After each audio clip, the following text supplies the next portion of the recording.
गांव वालों को बधाई दूंगी कि ये ऐसा गांव है भाटी जी, यहाँ पर ना प्याज का सेवन होता है, ना लहसुन का सेवन होता है, ना कोई नशा होता है। और 600 साल से भी ज़्यादा पुराना नशा मुक्त गांव अगर कोई है तो वो उपलब्धि मीरकपुर गांव के लोगों को प्राप्त है। तो आप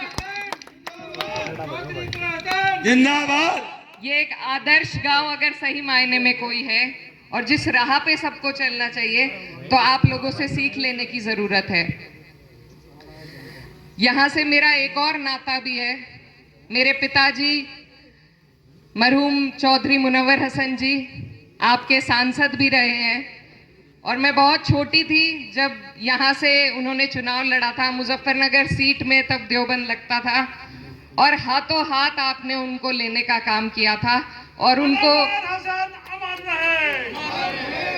इस गांव से भी बहुत ज्यादा प्यार और आशीर्वाद उन्हें मिलने का काम हुआ था।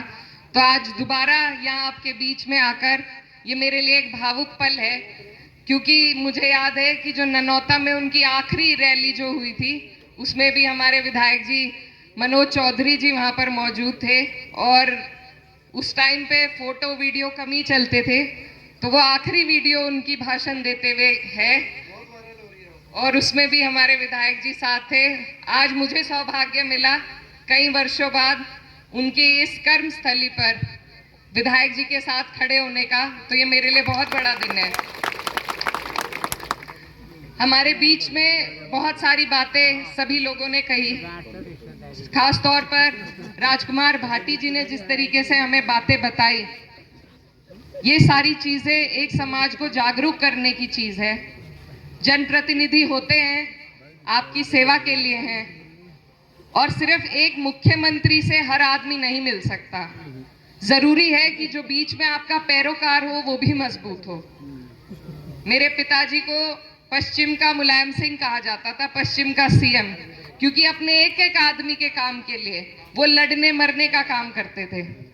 किसी को जरूरत नहीं पड़ती थी कि लखनऊ तक जाए, सबके काम यहीं पे होते थे।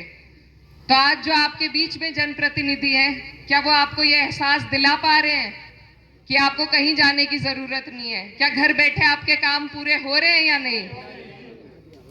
तो ऐसे लोगों को जो इतने बड़े पद पर, जिनके पास मंत्रालय भी है, अगर वो हमारे छोटे छोटे काम भी नहीं करा सकते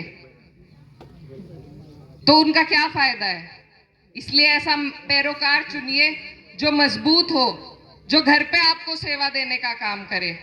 हमारे विधायक जी ने कई अपनी उपलब्धियां गिनवाई और मुझे बहुत खुशी हुई ये जानकर कि उनकी टिप्स पे सारे जहां जहां उन्होंने बिजली घर दिए, जहां काम दिए, इस तरीके से याद रखना, मतलब वो सही मायने में यहाँ की दाई है। हमें लग रहा था झूठी बोल रहे हैं।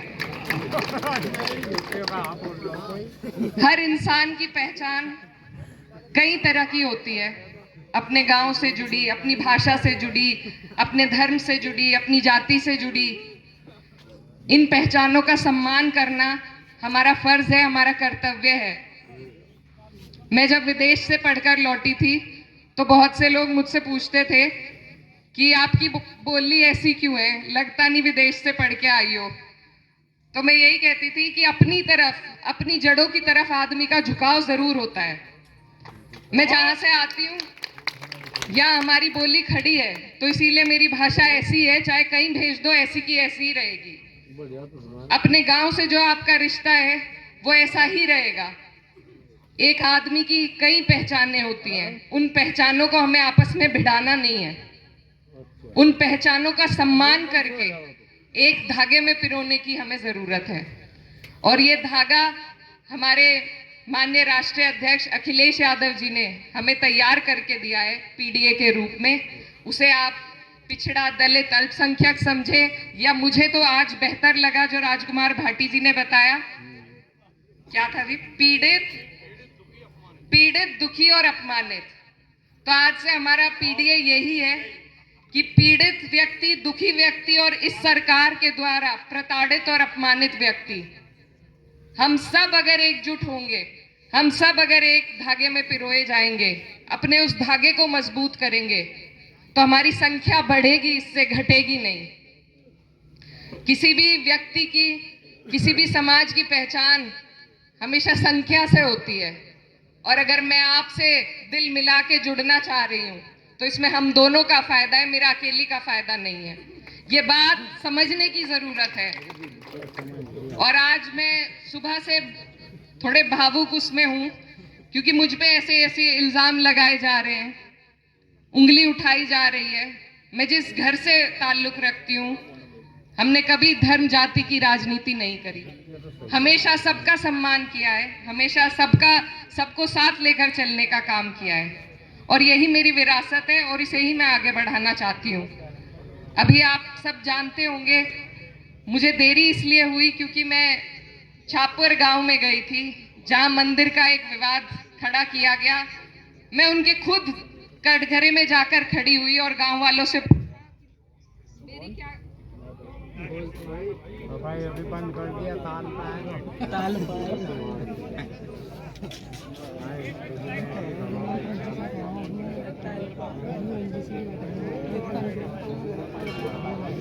हाँ एक बात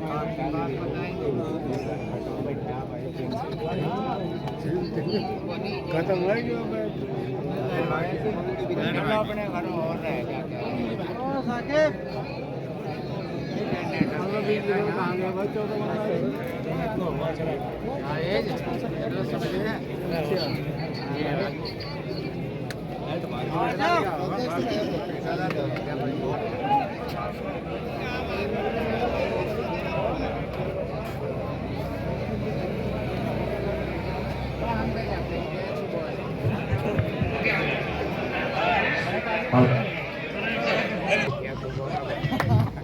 यही हाल है इस सरकार में कि कभी भी बिजली चली जाती है।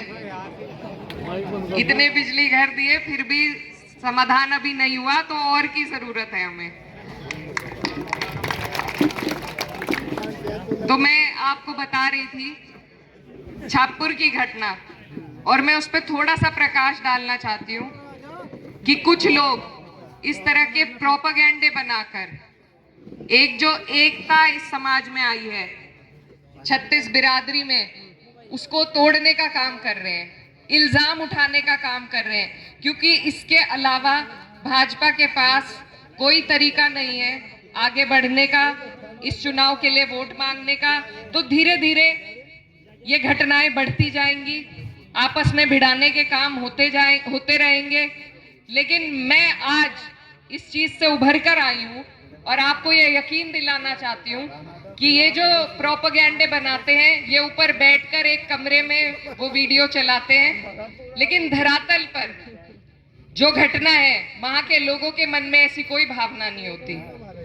जिस गांव के ऊपर राजनीति चल रही है, मैं उसी गांव से अभी होकर आई हूँ, उनके मन में ऐसी कोई भावना नहीं है, लेकिन उसका इस्तेमाल अन्य जगहों पर जाकर ये लोग करते हैं कि वहां ऐसा कर दिया, वहां उसने ऐसा कर दिया। तो मेरी आप सबसे हाथ जोड़कर अपील है, विनती है कि इनके बहकाए में आपको और हमें नहीं आना है। हमें अपने काम के मुद्दों पर अड़े रहना है, हमें बिजली, पानी, खाद के मुद्दों पर लड़ते रहना है। ये हमें अलग अलग करना चाहते हैं ताकि हम इनसे सवाल ना पूछ सके, ताकि हम इनसे इनकी काम का जायजा ना ले सके। नौकरियां, हमारे भाई आज बेरोजगार घूम रहे हैं, किसानों के क्या हालात हैं ये आपके सामने है। जब लोकसभा चुनाव चल रहा था तो कहा गया था कि गन्ने का पेमेंट 400 का कर देंगे, आज तक तो हुआ नहीं। तो इनके सारे बातें, इनके सारे वादे सब झूठे हैं। इन्होंने ना पहले कभी किया कुछ और ना आगे कुछ करेंगे। बहुत आसान है, क्योंकि समाज को बांट दो, कोई पूछेगा ही नहीं, आपस में लड़ते रहेंगे। तो इसीलिए आज जो मकसद है आपके बीच में आने का, वो ये जो होने वाली घटनाएं हैं उनसे पहले ही आप सबको सचेत करना है कि इन बातों में आपको हमें नहीं पड़ना है, हमें सिर्फ विकास की बात करनी है। अगर पटवारी के पास जाके मैं बिजली का कनेक्शन मांगने लगूं तो ये तो मेरी बेवकूफी है। जो जिसका काम है वो उसे करना चाहिए। नेता का काम जो है वही नेता से पूछा जाएगा, धर्म जाति का सवाल नेता से नहीं करना चाहिए। तो इसीलिए आप लोगों को जागरूक रहना है और इस मुट्ठी को बंद करके मजबूत करना है। और यहां से समाजवादी पार्टी को अगर आप मजबूत करेंगे, मैं कहती हूँ 10 साल हमने भाजपा को देख लिए, ऊपर भी नीचे भी, आज भी सब खतरे में ही है, तो हिफाजत होगी कब? ऐसा कौन ऊपर से उतर के आएगा जब इन्हें सुरक्षित महसूस कराएंगे? ये सबको ऊपर भी इनकी सरकार है, नीचे भी इनकी सरकार है, लेकिन फिर भी आप और हम बदहाल हैं। तो इस सरकार को, आपको और हमें, जो ना कुछ सुन सकती है ना कह सकती है, सिर्फ फरमान जारी करना जानती है। मेरी डेंटिंग पेंटिंग से अगर आपका कुछ लाभ होता हो तो मैं करवा लूंगी। पानी तो फिर भी नहीं आना, बिजली तो फिर भी नहीं आनी, हालात तो झुके तू रहेंगे। तो इनके इन प्रोपोगेंडो से, इन बातों से उभर के हमारे बच्चों की शिक्षा, उनका स्वास्थ्य, हमारे युवाओं की का रोजगार, हमारे किसानों का खाद, बिजली फ्री हो, ये हमारी मांगे हैं, ये हमारे इलाके की समस्याएं हैं। इन्हीं को हमें याद रखना है। इनकी पिच पे हमें नहीं खेलना, इन्हें मुद्दों की पिच पर घसीट के आपको और हमें लाने का काम करना है। मैं आपकी बेटी भी लगती हूँ, बहन भी हूँ, और इस इलाके में जब जब आपको हमारी जरूरत होगी, सरकार तो अभी नहीं है।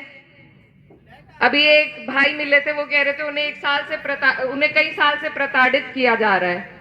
मैं उन्हें बस यही कहना चाहती हूँ कि बस 1 साल की और देर है, आप और हम जुड़ेंगे तो ये सरकार भी हटेगी और सबके काम भी होंगे, और फिर हम पीडीए नहीं रहेंगे, फिर हम सशक्त हो जाएंगे। पीडीए से मेरा कहना है, पीड़ित, दुखी और अपमानित नहीं रहेंगे, फिर हमारा सम्मान भी होगा और हमारा काम भी होगा। और ये सब आपका एक मजबूत पैरोकार जिसे आप चुनकर भेजेंगे, वो और हम मिलकर करेंगे। एक एक सीट जब हम जीतेंगे तभी जाके हम अपनी सरकार बना पाएंगे। आज हमारे बीच में राजकुमार भाटी जी हैं। हम सभी लोग पश्चिम से लेके पूरब तक सब जगह पे हम मेहनत करेंगे, क्योंकि अगर इस बार भी हम चूक गए तो फिर अब बर्दाश्त से बाहर होती जा रही है बात। 10 साल का एक लंबा कार्यकाल आपने और हमने देख लिया, अब इसे बदलने की जरूरत है। नेता भी तभी सचेत रहते हैं जब जल्दी जल्दी उन्हें बदला जाता है। तो आप लोग अपनी तैयारी कीजिए, अपनी कमर कसिए। आपकी सीट मुझे सुरक्षित महसूस होती है, इसको सुरक्षित रखने का काम कीजिए। आप जब कहेंगे, आपके बीच में सभी लोग यहाँ से मौजूद होंगे, उपस्थित होंगे। मैं बस अपनी बात को यहीं पे खत्म करके आप सभी का धन्यवाद देना चाहती हूँ। और एक बात, जो हमारे बीच में हमारे मेहमान, हमारे बड़े राजकुमार भाटी जी आए हैं, उनकी सीख से अगर हम कोई सीख ले सकते हैं तो वो सिर्फ ये है कि उसूलों पर जब आंच आए तो टकराना जरूरी है। उसूलों पर जब आंच आए तो टकराना जरूरी है। जिंदा हो तो जिंदा नजर आना जरूरी है। बहुत खूब, बहुत खूब।